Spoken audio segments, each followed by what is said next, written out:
Hey, Viola Rules here, and welcome back to Phoenix Wright Ace Attorney Justice for All. So we're still continuing the first trial. Phoenix has lost his memory, but we're doing well so far. And so we're talking about the writing in the sand, because one, the name was spelled wrong, and are we really sure that the victim wrote it? So first they looked into the handwriting. Let's press that. But can you really determine handwriting based on a sample written in sand? This is why amateurs are amateurs. We're not a bunch of simpletons, pal. You sure about that? Scientific investigation in this country is actually pretty good. I believe it's time to get back to the real point. Agreed, Your Honor. So, what was the result of the investigation? Fortunately, we couldn't confirm that it was the victim's handwriting, right, for some reason. So, in the end, you couldn't confirm it? Hey, don't you go looking down on us. I told you, we're not a bunch of simpletons, pal. Everyone knows you can't find out everything you want with scientific investigation. I've never heard that before. Me either. Nor I. But you've lost your memory, so what do you know, Phoenix? I never heard anything like that at the police academy, sir. Okay, so I made it up. Anyway. So check the victim's pointer finger, press his pointer finger. You know, the one you're always pointing and waving around in people's faces. Don't tell me it bothers you.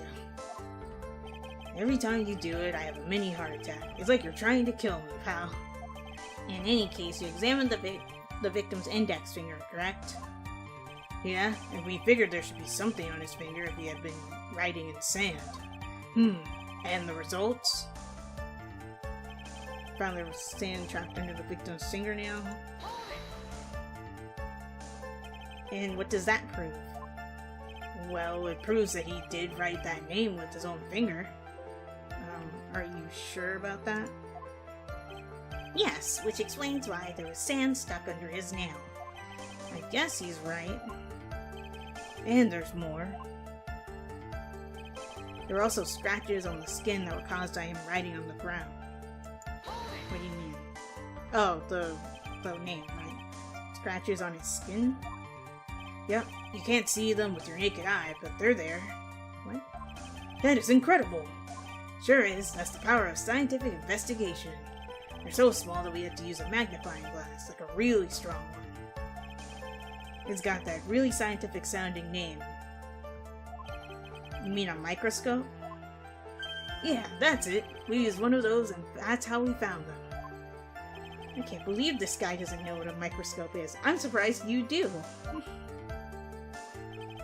From this, we could confirm that the victim wrote his name with his right hand.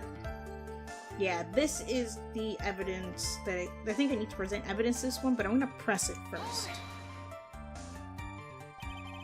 Are you absolutely sure? I believe in the power of science.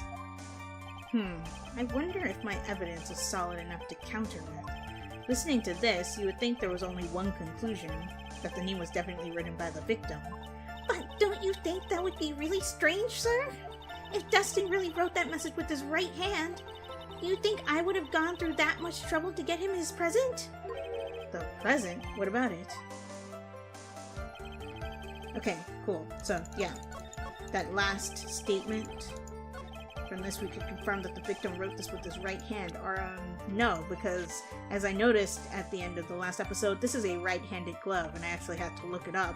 Baseball players wear their glove on their non-dominant hand. That means he's left-handed, which means he should have written the evidence with his left hand.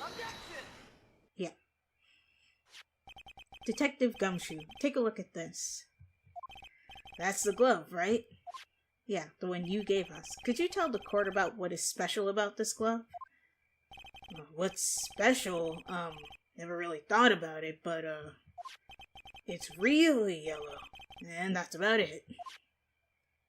Yes, it's really yellow, but that's only one part of its qualities. Huh? There's another reason why it's special. And that would be... It's very simple. This glove is made for a left-handed person.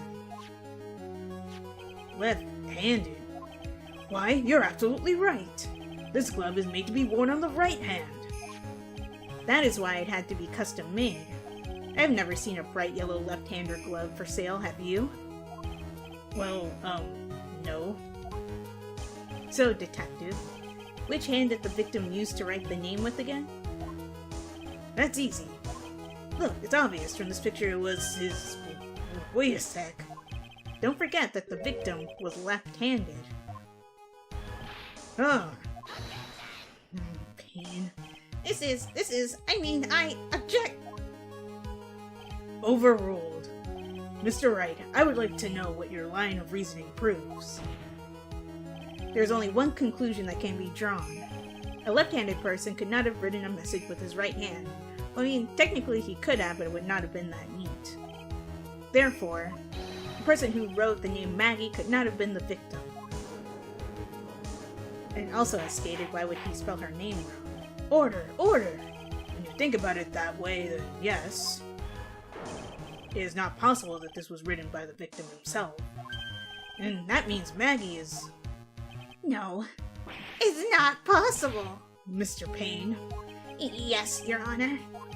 The evidence the prosecution has presented has failed to prove the defendant's guilt. In fact, I believe you have proven her to be innocent. No! Oh, right, you did it, Mr. Wright. Phew, I feel like I can breathe again. It seems that we have reached a conclusion. You did a fine job once again, Mr. Wright. Me, Your Honor? Well, thank you, sir. See, you got complimented by the judge again. You're really good. And that's why you can't give up being a lawyer, sir. Are you joking? I'm more than ready to retire. I will now announce my verdict. This court finds the defendant, Maggie Bird... Oh my god, what? No, not again. No, not yet, is what he said. I mean, please give me a few more minutes, Your Honor. Well, what is the meaning of this, Mr. Payne? The prosecution is not finished yet. What do you mean? We would like to call our next witness to the stand. What? Yeah, the culprit usually testifies. And what is this witness? And what did this witness witness? The moment the victim was pushed to his death. What's more, he saw the very face of the culprit. What the heck? Okay. From left field. Order! Order in the court! I believe a recess is in order. Afterward, we will hear from this new witness. I had a feeling that was a bit too easy. I need more information. I'll have to see what I can find out during this recess.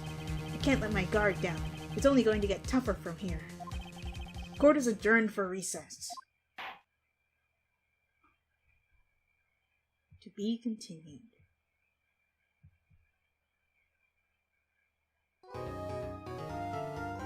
Ooh, they changed the save music. Nice. I like it.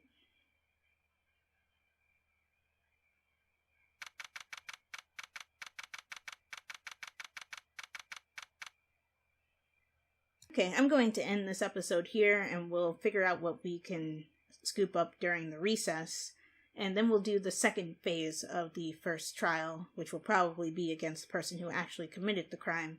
Also, just to point it out, for the first couple of cases in these games, they usually show you who the culprit is. That was the one who knocked out Phoenix and wiped his memory, that we saw at the very beginning of this chapter. But the latter cases, they omit showing you who the culprit is to make it harder for the players. So that should be interesting. But that's all for now. If you guys enjoyed this video, be sure to like, comment, share, and subscribe. And I'll talk to you guys next time.